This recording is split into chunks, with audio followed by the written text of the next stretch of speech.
Hello, everyone. We're just waiting for the last people to join, and we'll start shortly.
All right, I think we can start.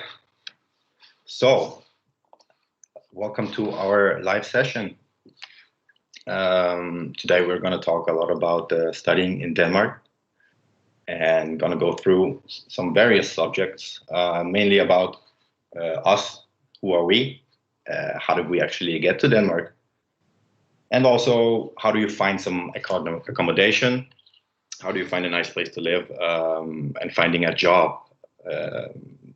On top of that, we're going to go through a lot about the social life here in Denmark and talk about how you get some connections, some valuable connections. And then we're going to go and talk a lot about school and studying, how that's going to work out. And in the end, we're going to have a Q&A session. So write down your questions and we'll try and answer them after our presentation. So we have a partner today. It is Scandinavian Study. They helped us with a platform, the YouTube channel we're on right now. And they also helped us a bit with promotion. So if you want to know more, grab a hold of them. You can contact them on their website or on the telephone number you see here. I also think this live session will be available on YouTube afterwards if you want to see it again. So yeah. Write down your questions. A bit of presentation. My name is Dan, I'm 20 years old and I'm from Moldova. Some of my hobbies are reading, video games and playing chess, and I'm happy to meet you.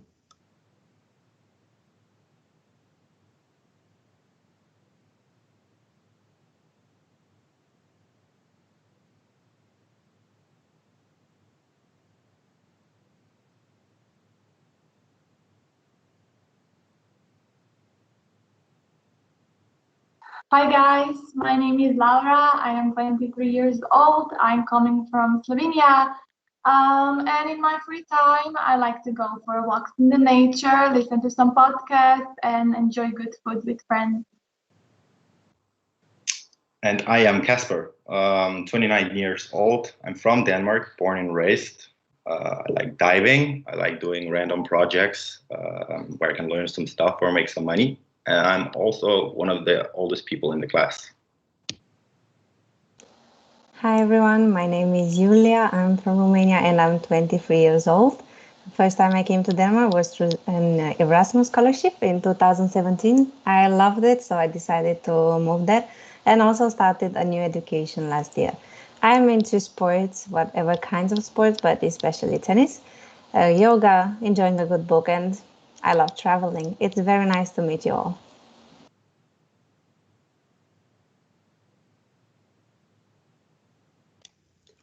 How to move to Denmark? Before you can start planning your trip to Denmark, you need to take several things into account.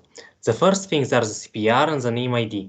The CPR number is a social security number. You're going to use it for everything, including your yellow card that's going to help you get to go to hospitals, for example. And your name ID is your virtual signature. In order to get them, you need to meet a lot of requirements, which is why even before you plan your trip to Denmark, you need to access the links that will be present in the survival guide that we linked in the Facebook group, and are going to distribute it at the end of the presentation. You need to click on the links and find what are the requirements and what are the available dates to make an appointment in order to get these documents.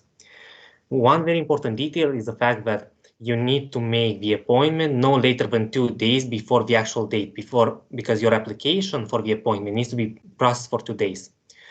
Another one, make sure to be able to ride a bike, because Denmark is a very bike-focused culture. And lastly, the last recommendation is to download the Duolingo application or any other Danish learning app for that matter, because this is going to help you learn Danish. Sure, it's not going to teach you everything about the language. However, the absolute bare essentials you're going to have. And also, if you plan to learn Danish while you're in Denmark, this is going to be a great practice for your upcoming exams. A list of things you should take with you. When it comes to clothes, take as many clothes as you can, especially clothes meant for a cold autumn, because this is the basic weather in Denmark. Also, if you come in August, I would recommend you to take some summer clothes, for example, t-shirts and shorts. And even if it's not that hot, some extra clothes never hurt anyone. Also, rainwear is going to be a lifesaver, because Denmark has a bit of a reputation to be an umbrella slayer. One of my acquaintances lost 3 umbrellas in a month, which is why you're going to save up a lot of money in the long run if you get yourself a rain jacket. Now, let's say that you made your luggage and you have some extra space. If you don't trust governmental tap water like I do, then I would recommend you to take a water filter from home, because ones in Denmark are extremely expensive. Also, the Wi-Fi router. All technology in Denmark is more expensive than in other countries in the European Union, which is why you should take one from home if you can. And the steam iron and the electric kettle you should decide if you should take them or not, because these are usually present in dorms, but they are common. You have to share them with a lot of people, which is why if you want to have them for yourself and extra comfort, you should take them, and only if you have extra space.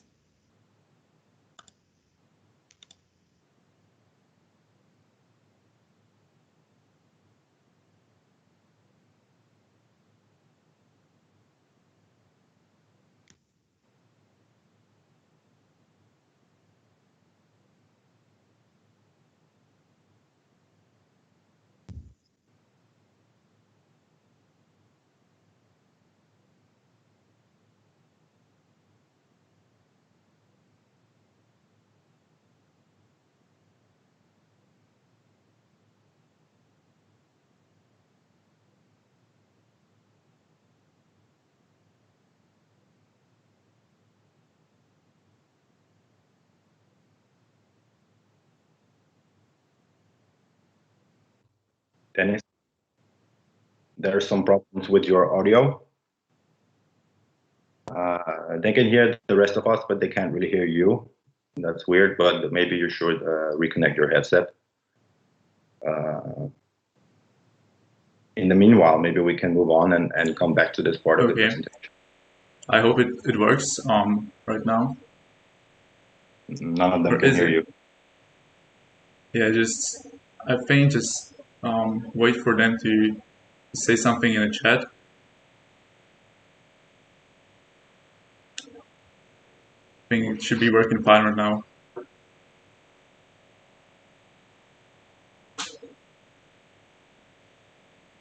Yeah, they're saying it works fine. Okay. I'm so sorry, guys, for some difficulties. I'll start all over again. So here with the accommodation, I'll cover here the top platforms to sign up when finding accommodation in Aarhus. And this is based on my own experience because I've used all of them to some extent. So I'll give you examples as well. I'll start with student housing, which is my favorite one. It is super easy to use. You just have to make sure to sign up well ahead your study start, because there are waiting lists and some of them might be quite long. So just make sure you sign up well ahead. I got some offers from student housing before I came to Denmark, but unfortunately I said no to 3 of them and they cancelled my application. So make sure you don't do the same mistake as I did, just because they have this kind of rule. Then there are the Facebook groups. That's very useful thing. I guess the biggest problem here are scammers, because somebody can easily scam you. So be careful if you're looking for a place on Facebook, mainly because people there are not verified, and there can be basically a lot of scammers. Make sure you can always get your CPR registered at the place you are planning to move to. And for instance, we found a roommate through Facebook, so I know that the Facebook works for sure. And the last platform here is Wallet Portal. That's where I found my apartment with my roommate, the apartment where I am right now. You just have to pay 300 Danish krona after 7 days. For Czech people, that's around 1,000 Czech crowns. Yeah. Sometimes you can end up at unfurnished place. It can be quite expensive from the start to buy everything on your own. So I have some saving tips for you here. First one is to look around the Facebook Marketplace. There are many people selling stuff for cheap prices, sometimes even giving things away for free. For example, we found that most of the furniture we have in our apartment through Facebook, so give it a shot. The similar to the Facebook is the dba.dk. That is more Danish kind of thing, I would say. And there's a lot of cheap secondhand stuff. It's basically Danish eBay. And there comes my favorite one, and that's Reuse. We have it here in Aarhus. It looks like a warehouse, and this might sound crazy, but when you go there, you can pick up whatever furniture you want for free. Because the way it works is that people, when they don't want something anymore, and they don't want to throw it away either, they just give it to Reuse. And you can just go there and pick it up, which is crazy. And I found there, for example, a chair, a couple of old vinyls, a pot for my avocado, a basketball. So you can find there pretty much anything. So if you wanna save a lot on furniture, make sure you visit Reuse. I don't know if they have like places like that in other cities, but in Aarhus we have this one. And just to wrap it up, I want to emphasize that the deposits are quite huge sometimes, so be prepared for that. And just make sure you can get your CPR registered at the place you want to move into, as I mentioned earlier, because it is a very important thing. Thank you. That's it for me. Okay, so let's talk about finding a job. This was actually one of my biggest worries when I came to Denmark, because I don't speak Danish, so I knew it might be a bit of a challenge. I would say when you start looking for a job, keep in mind that the easiest jobs for the internationals can be found in the restaurants, bars, cleaning jobs, or warehouses, because those kind of jobs doesn't require you to speak any Danish. Another good thing is to join as many Facebook groups as possible, since a lot of employers actually post the jobs offers there. Another tip that might help you is to just go around the city and stop in the restaurants, in the bars, and ask if they need any extra help. Also, just try to leave your CV there. Maybe they don't have the job now, but there might be some opening, and if you leave your CV there, they have a way to contact you. Another thing is that actually helped me a lot was telling all my friends and all my dorm mates and classmates that I am looking for a job, because everybody knows the struggle and they are all willing to help you, either by letting you know for like a job opening, or they can just tag you in the post on the Facebook. And that's actually how I got my job. I was sending a lot of applications. I didn't get much of replies, but one time my friends tagged me in a post on Facebook and I applied. I was the first one to do it. and they invited me for a trial, and they offered me a job. So also, as you can see, it's a lot about just having a luck. So another thing when you are looking for a job or getting a job that I would like you to keep in mind is to just have the bank account and tax card ready at least before your first pay. I'm saying this because opening a bank account can take up to 1 month, and obviously you cannot get paid if you don't have the bank account open. I personally didn't expect it to take about a month. I thought it's done in a day. So I didn't expect this, and I was really lucky to just get a bank account like a few days before my first pay. And about a tax card, it can all be done online. It doesn't take long, but it's just something that you do it before your first pay, so you avoid any of the complications with the tax. And the last thing I would like to keep in mind is that if you work for at least 43 hours per month, you are able to receive the SU, which is the financial support for the students. So that's a really nice thing. So let's talk a bit about social life. A general vibe for Denmark would be just relaxed, chill, and cozy. It's a really nice place to live in. There's a big international community, so you never know when you can find people with similar interests as yours and create really nice friendships. And a thing that I noticed in comparison to my country and other Eastern European countries is that there is less social pressure on appearance. So just be yourself, you won't be judged. It's a really open country. So when we talk about the academy really facilitates getting to know other people and especially getting to know your classmates in the beginning. We had to do some social activities with the classroom, 2 activities per week at the very beginning of the school year. And it was really nice. We went to the botanical garden, we went to a pub, we did things together with the classroom, and that was really cool to bond together. We also have a student bar called The Basement. We didn't really get to enjoy that because, Corona, but we hope we are going to spend some time there.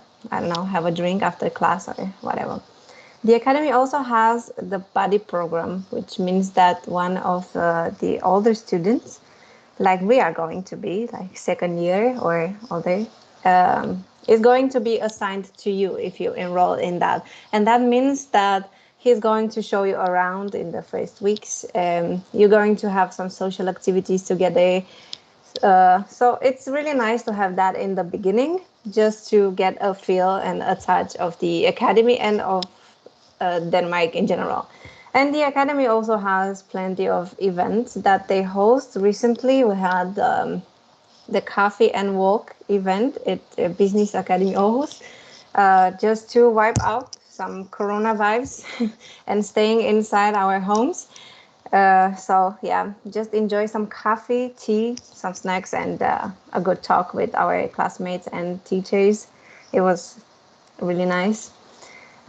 We also have a big canteen where you can chat with the rest of the people from the academy. So it's really cool. It's a nice place to start getting social in Denmark. Another thing you can do is to move into a dorm because there are plenty of people there. Also very nice parties. We all like them.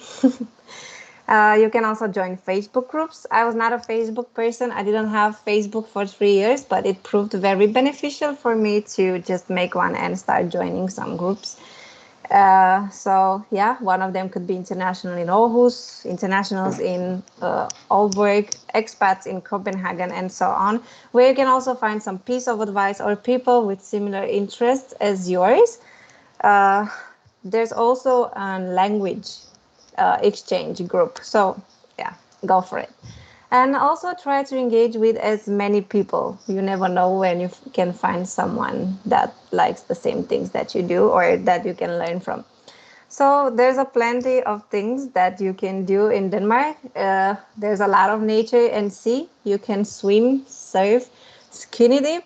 And when I say skinny dip, it's not in the night where nobody sees you. That was some sort of cultural shock for me when I went for the first time at the seaside in Denmark, because I was sitting nicely, getting some sun, some tan, and then someone comes next to me and boom, I'm naked.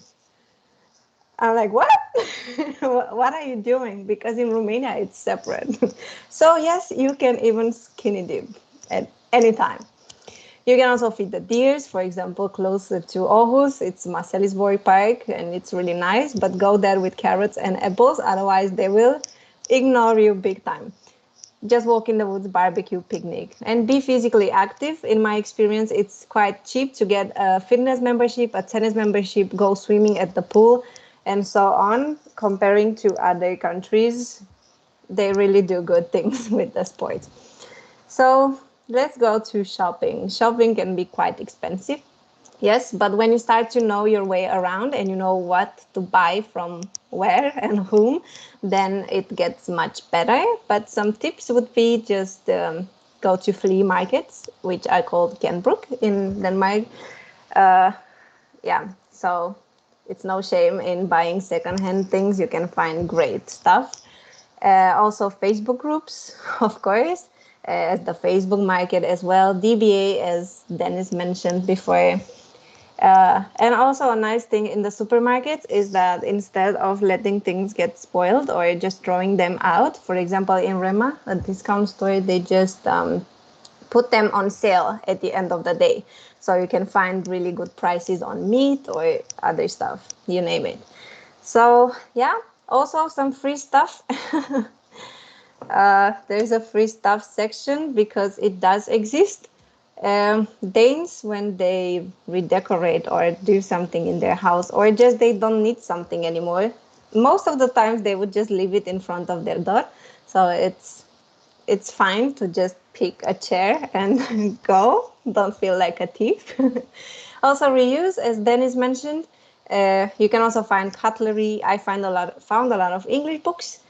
There's a lot of stuff there, and I hope that there are places like this in other cities, not just Aarhus. And also an app called Too Good To Go is a nice initiative that some supermarkets have. Instead of throwing out food, they put it in a nice basket for you just to pick it up at a very good price. So why not?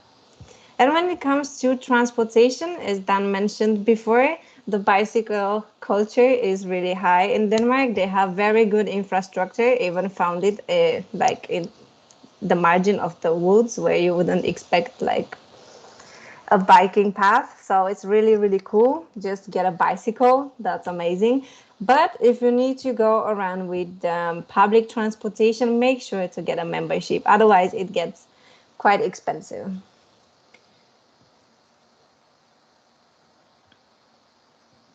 Okay, so let's talk about school and studying in Denmark.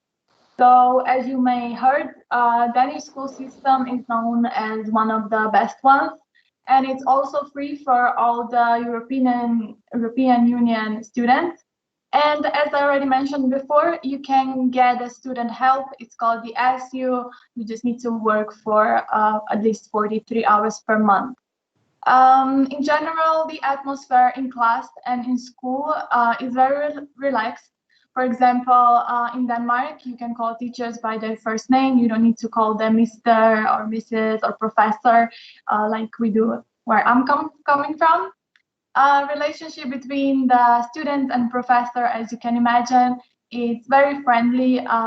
You shouldn't be afraid to raise your hand if you have a question or if you just want to comment something. They're gonna be very happy to let you speak and hear your opinions. And in Danish schools, there's a lot of attention put into the group work, which is great because it prepares you for when you actually will work in a job.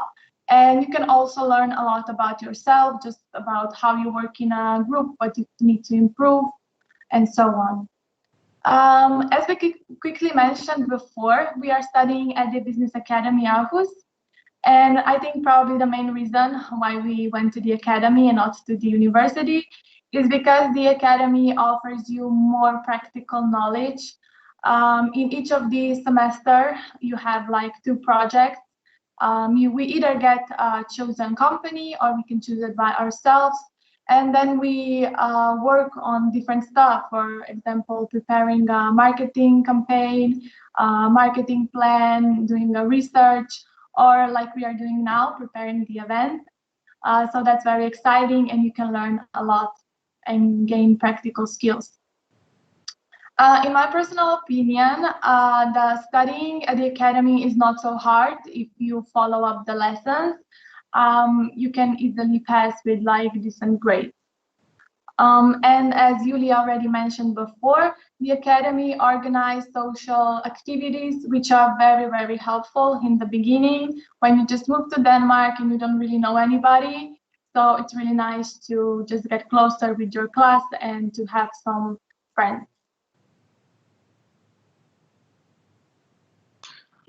All right, I think that was our presentation. And yes, as I mentioned before, this live session, I think it's going to be on the YouTube channel, available after this. And also, we in the description for this event, we have a link to a survey that you're very welcome to fill out. That would make us very happy. And also a link to download the survival guide that Dan mentioned in the start of the presentation. It contains a lot of points from our, the most important points from our presentation, and also some extra tips. I do know we're a few seconds behind on the stream, but I already have some nice questions here. So yeah, unless you guys have anything to add, I'm just gonna start asking you some questions that is in our comment section. So the first question is from Clara. She asked, I think this one is for you, Julia. How is it with sports clubs? Are there clubs within the university or is it separate? Given we are in the academy, I cannot speak for the university. That would be a first. But sports club in our academy, I don't know of any so far. And maybe that's also because it's been Corona. So yeah, everything that was about gatherings and stuff was not available. But no, there isn't any sport facility at the academy right now, if I am not wrong. You can correct me, guys. But I don't know of any. But there are several sport clubs you can join outside the academy. Several gyms and athleticism stadiums, tennis clubs, and yeah, so on and so forth. So there's plenty of options for you to go practice sports. I agree. I don't think on the academies here in Denmark we have a lot of sports clubs. In some other schools there might be some, but it's not a big thing here in Denmark. And also I have a question here from someone called Teresa. Can we have pets in dorms? So in my dorm we can't, but I know most dorms don't allow pets for the simple fact that they are often noisy during exam periods. But there are some dorms that allow pets. You just have to check out their website or write them an email. Oh yeah, normally you can't have pets in a dorm. But for example, in my apartment, I can have a pet. Well, I was thinking about buying a cat or something, but unfortunately I'm moving in like a month and a half. So I'm not gonna have a pet, but actually like there are some places that you can have a pet. I don't think you can have them in dorms. No, I know that you found your apartment through Budete, right? And I think they are usually not offering dorms. Do you have something to add, Laura? Yes, I just wanted to say I was living in a dorm, and in my dorm it was allowed to have pets. I don't know how it like goes. You probably have to mention when you're moving in, but One of my doormates, when she moved in, she brought her cat, and well, that was it. I mean, we were not really asked if we like it or not, but it was nice to have it. And yeah, in some dorms you can have it.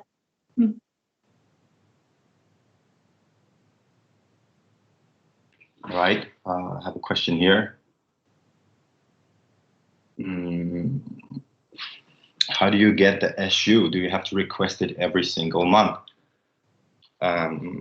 No, it should go automatically, but I think one of you guys might answer that better, because the SU is very much dependent on internationals and how much they actually work at a job. And I just know that, as you said, Laura, there are some requirements. Was it 43 hours per month on total that you need to be able to work? And if you're not, okay, you can finish it. Yeah, so the requirement is that you have to work for at least 43 hours per month, and you can work more, obviously, but there's also a limit. I don't know it like right now, but there's a limit how much you can work. You cannot work like lots of hours. But yeah, you can work more than 34 hours, but that's the main requirement. And just like for me, when I got a job and I got a contract, I just went to their website and applied everything there. And that was it, actually. And then they confirm it, and I start receiving it. And yeah, but then of course, if you're taking a holidays or if you like stop working, you need to let them know for this stuff. They're not gonna know it by themselves. You need to let them know. Great. A question here. Are there many concerts going on near the academy? I know that there are some concerts around the city, but as per usual, we've had just as much trouble with Corona as most other countries. So I don't think we've had any concerts lately. But there are a lot of activities in the city, so don't worry. I have a question as well here. Does your family support you financially anyhow? And how do you make enough money to live comfortably? Before one of you guys might want to answer, I just say use the tips that we gave you, especially for saving money. The discount stores, like Dennis talked about, the reuse, all the different forums and groups on Facebook. You can get a lot of free stuff, like a lot, if you're not too picky. But get a job, and if you work those approximately 10 hours a week, you're going to get an SU. I think it amounts to somewhere around 6,000 Danish kroner. And I don't know how much is that in euros. Yeah, it's times or divided by 7 or something. Yeah. It is exactly 806 euros. Great, thanks, Dan.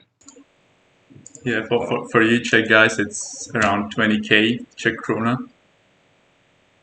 So yeah, I think the support, the financial support, especially from your family, or in my case, it was really important in the beginning, because when you move to Denmark and you don't have a job, you also don't have enough money sometimes. So the financial support is important in the beginning, or at least it was for me. But once I found a job and got the SU, I don't have to have my parents to sending me money anymore.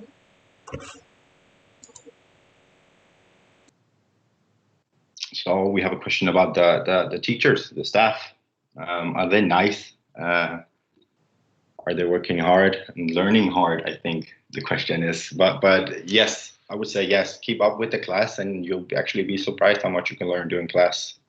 And whenever you want to ask a question, they always say, send me an email, catch me during the break, or just put up your hand and he'll come to your table.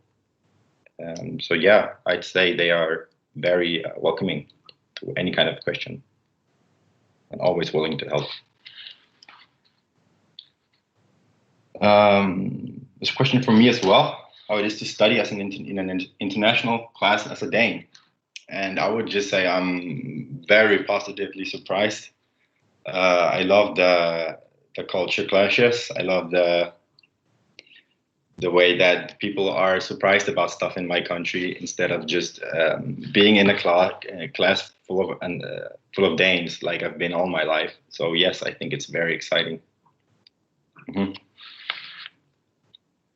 The next question is, do you have any experience with renting a car in Denmark? I think that's a good question, because I know that a lot of you guys are using, what's it called, Go More or Tada. There's some car rental companies. They do often have some requirements, but it should be able to be rented without spending too much money or time.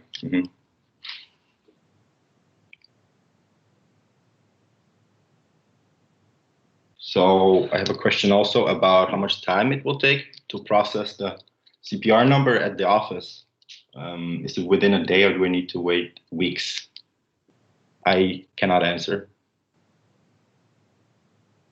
Maybe one of you guys. Yeah. Yeah. I think for like all the documents, it takes a couple of weeks. I don't remember exactly, but I think it was like 2 weeks, something like this. So yeah, just keep that in mind. That, I mean, I think altogether it takes like a month and a half to have everything ready, so you can start working. But it's good to use this time to just start searching for jobs, for example.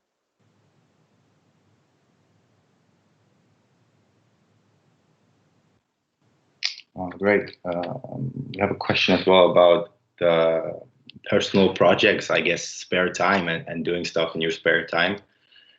I would say yes, there's a lot of time to do that. If you have a job, of course, it's going to take away some of that time, but they're not expecting you to study 3 hours before class and 3 hours after. In the first semester, I think I did a bit of preparation for each class. Usually it's just a lot of reading.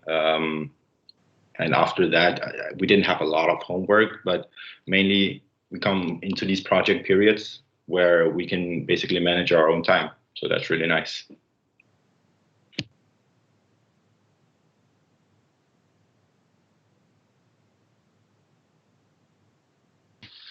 Another question for starting your own business.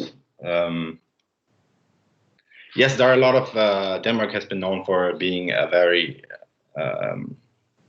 I have my own business though.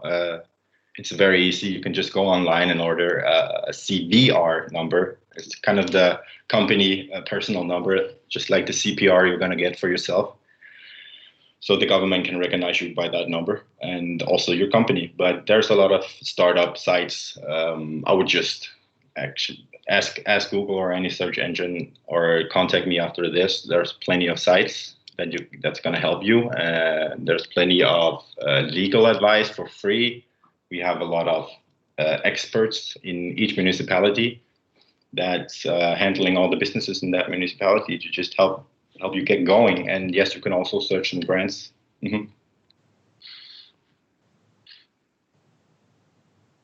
And of course, you can do your business while studying, but I do not know exactly. As I'm a Dane, I automatically get the SU without working, but I do not have to write down how much hours I spend on my company each month to get the SU. I think it's going to be different for you guys if you come here.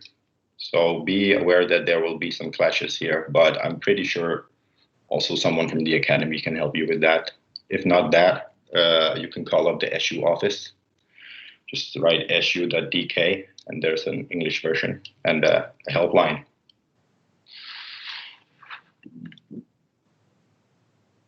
Another question for one of you guys, I think. How often do you get to go to your home country? Who wants to take it? I know that a lot of you guys have been back and forth. Dan? Here's a funny story. I only went to my home country once on the 24th of December, and I'm still here because of the corona situation. In this semester, all of the lessons were online, so I didn't see the point in coming back to Denmark, which is why, as long as you're paying rent to actually, I'll take a couple of steps back. When you get your CPR number, since you're not an actual Danish person, the Danish government can take it away from you if you're not in Denmark at least once every 6 months, which is why you need to be careful with your travels.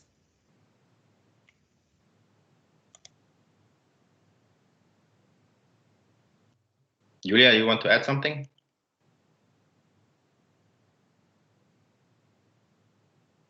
You're muted. Apologies. Okay, I'm not sure. It's 6 weeks. It's 6 months you can leave the country. Yeah, and after that, your CPR number will not be available anymore. That's because of your residence permit. So yes, you have to live more than half a year in Denmark. Yeah, that's the thing. I don't think it's 6 weeks. It's 6 months. Yeah. Yes, I misspoke. Okay, cool. Another question about how are we being evaluated? Do you get grades? Yes, we do. We do get grades, and usually most of the grades are not actually important to the final grade for the semester. But correct me if I'm wrong. We're gonna get a final grade for each semester. We are gonna do these projects. It's gonna end our semester. What we've been taught throughout the semester, we're gonna use in this project. And I think when we're all the way done in a couple of years, we're gonna get a final grade, right? Actually, not sure. Dennis? Yeah, the way how it works here with the grading is kind of interesting because it's a bit different from what we are used to or what I was used to in Czech Republic, because the grades are from -3 to 12, and it goes like -3, 0, 2, 4, 7, 10, and 12. So the grading is kind of different. That's why I wanted to add. Dan, do you have something to add? Your hand is up. Yeah, about the grading system. It needs to be interpreted in the following way. -3 is an inadequate performance where you either didn't do anything, or, for example, you got into a fight with the teacher, something completely unacceptable. With 0 was just your performance wasn't up to par with what they were expecting from you. A 2 is the first passing grade, so if you get a 2, you pretty much passed. If you get a 4, you did not only the bare minimum to pass, but also something more. For 7, you did something more, but also you did really well. For 10, it's almost a perfect work, but it needs a couple of trinkets to make it perfect, and now number 12 is perfect. Yes, I agree. We have a question about classes during Corona. Do you have online classes? Are you still going to school? I would just say that, yes, we had a lot of online classes, and it's completely dependent on the infection levels. So I think last year we spent quite a few months in class, actually. But of course, with masks on whenever we leave class, and I think a month back we went to class as well. We had to have valid test results in order to be there. Dennis? So sorry for interrupting you, Kasper. I have a whole video about it, about studying in Denmark during the Corona, and it's here on a YouTube channel, Scandinavian Study. So after this live stream, if you wanna get some more info about it, just go to the channel, and there should be a video about studying while this pandemic going on around. Perfect. We have a question that, is it true that school will somehow help us with all the documents, CPR, I guess, tax problems, stuff like that? Does anyone have any input for that question? Julia? Well, yes. The first time I came to Denmark with the Erasmus, I was helped with everything.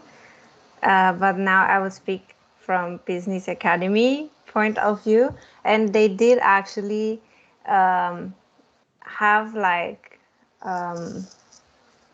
a thing with this card where we could go on some days, especially for the students.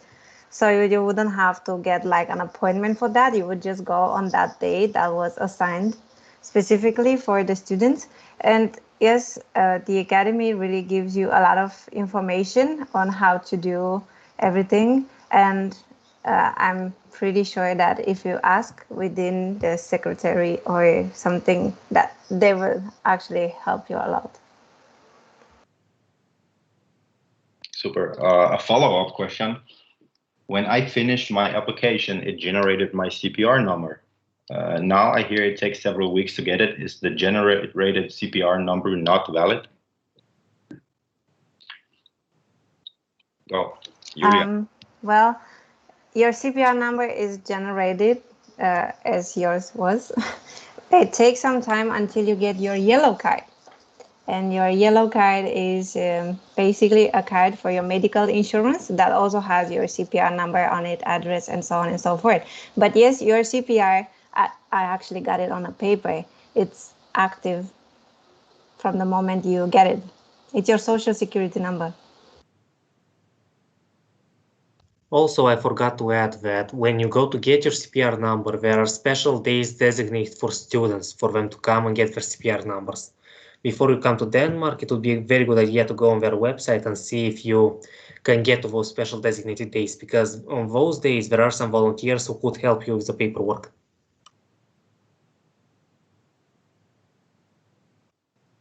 Okay. I have the last question here, for now at least. Are the final exams hard? I wouldn't want to answer that because I've been used to these kind of exams. One of you guys might want to speak on that. Whether or not you think the final exams are hard. Depends what you mean by final exam. If you mean the final exam of the year, we didn't have the final exam of the year yet, so we can't comment on it. But if you're talking about semestral exams, then I can say they're slightly easier because in the Danish society, they allow you to look for the answers while you're giving your answer. For example, if you forget something, you can quickly Google it, as long as you don't copy your entire answer. Julia? In Denmark, it's more about applying what you are taught. It's not about knowing theory. That's why you can actually look for your theoretical stuff or notes or anything of this sort. But it's very important that you know how to apply it to the specific case that you get. So just prepare to actually do the work. You will be assigned some companies that you have to do things for. So yeah, it's more about knowing what to do with the information. So yeah. I would also add that I've heard a lot of our classmates being very surprised that actually the internet is available, that you can just have all your books, all your notes. You can basically do anything but call a friend. So in most of our final exams, I think they're actually gonna take away our phone for the exam, give it back afterwards. But we can still use the internet, and there's gonna be some, usually they actually hire elderly people to take a look at our screens while we're doing the exam to make sure we're not on Facebook chatting or something over the internet. But yeah, it's pretty free how you want to do it. Mm-hmm. Do you still have something to add, Dan? I can see your hand is still up. Yeah, the main reason why they take our phone away is because one of the main rules for the Danish exams is the fact that you cannot contact someone else while you do your exam. So pretty much everything is allowed besides contacting someone. Great. We got another question. Do you have some crazy experience thanks to studies in Denmark? I think related to studying, or actually I think just life in Denmark. What's your craziest experience coming here? Maybe one of you guys have a nice story. Besides free basketballs, which is really nice.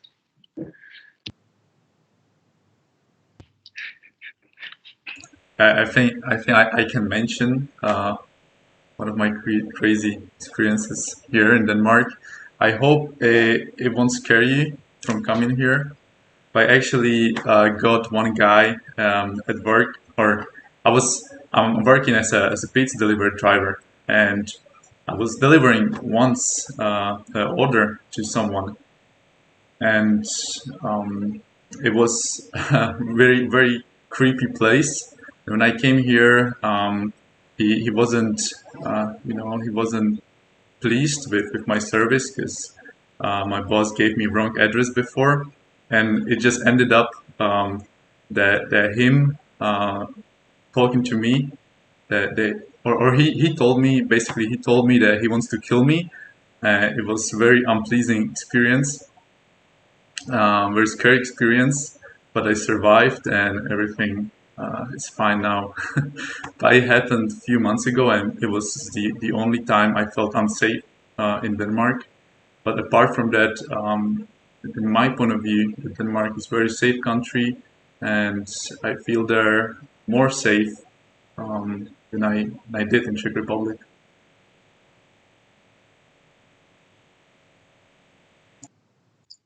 That's nice. So I'm sorry for that.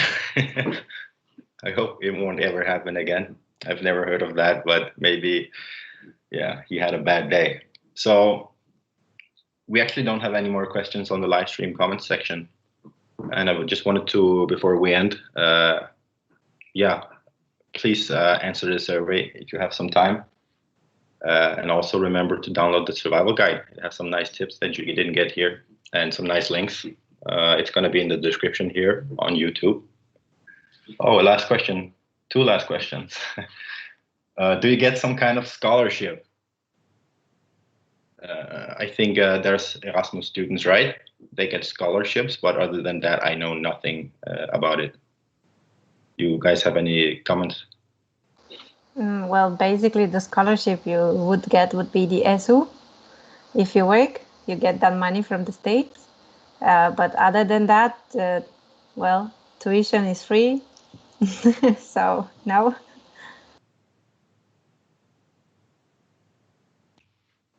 We have a question about, is it possible to swim in the ocean or is it too cold?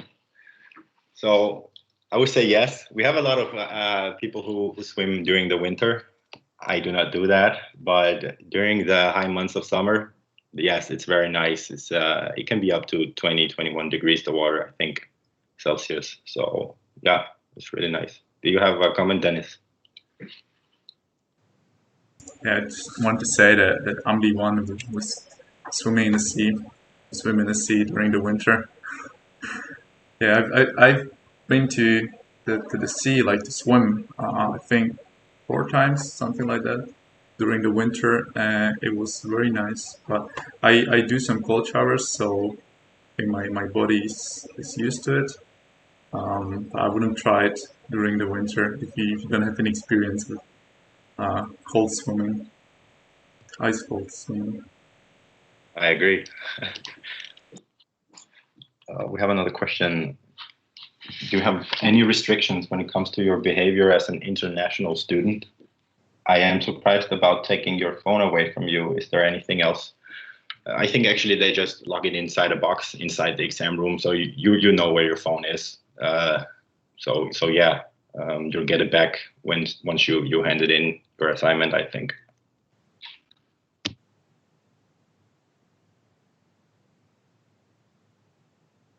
Do you guys have any comments on the restrictions?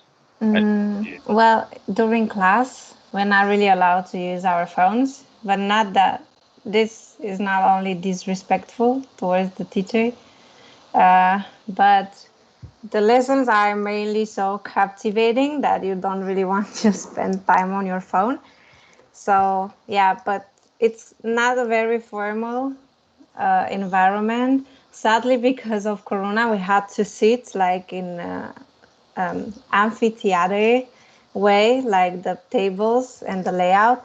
But otherwise, usually it's the layout of the classroom in such way that facilitates group work and stuff. So like the atmosphere in class, it's really relaxed and nice, not a lot of restrictions. Yeah, I'd also say that it's not a lecture as it is in the universities. So often you're going to have 10 to 15 minutes where you're being taught something or told something, and then you're actually going to try it in an assignment. So you're not going to be able to sit with your phone all the time, and your group members will look at you funny if you do so. Yeah. We have a question about the difference between your school and the normal university. So is it harder, and do you get a different degree? I know that the business academies, they're called on the international level an AP degree, so Academy of Profession. And then moving on from this, you can go for a 1.5 year bachelor. I'm not so much more into it, but there are possibilities. But the universities are very much about lectures. I know I have some friends at universities, and you're just going to be in the big hall with one guy pointing at some slides for a few hours. And it's a lot of self-study on the universities. I know that much. You have to be very independent.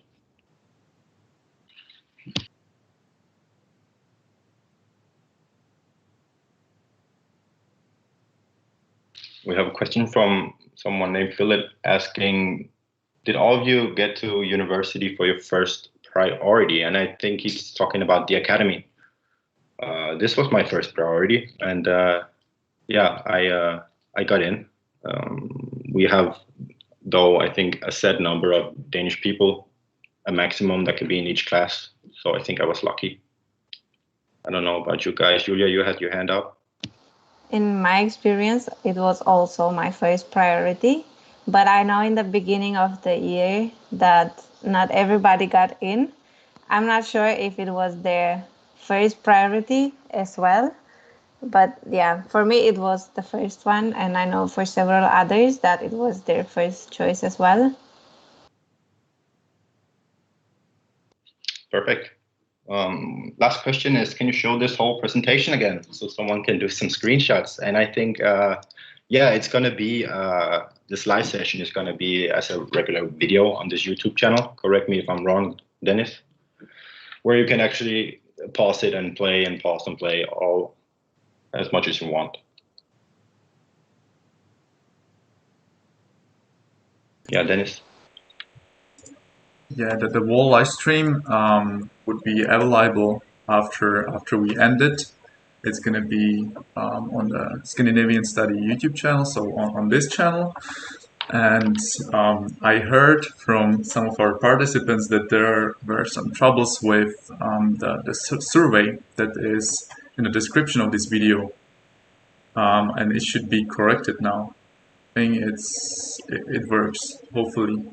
So guys, if you made this far, we would really appreciate if you go to the description of this event and just click and fill out our survey for us to get some feedback. It would be really nice, and it will help with our project. Go on, Julia, if you want to say something. I actually wanted to add something since the beginning when we got the question with the sports clubs and stuff. Now I remembered when I was an Erasmus student, and that was at the university. They actually had a gym, and it was really nice that we could access it with our student guide, which you could just go there and play volleyball, play ping pong and stuff. So I think maybe some other academies, they do have it. Just check on the websites, and yeah, they should show there everything. Maybe they even have clubs.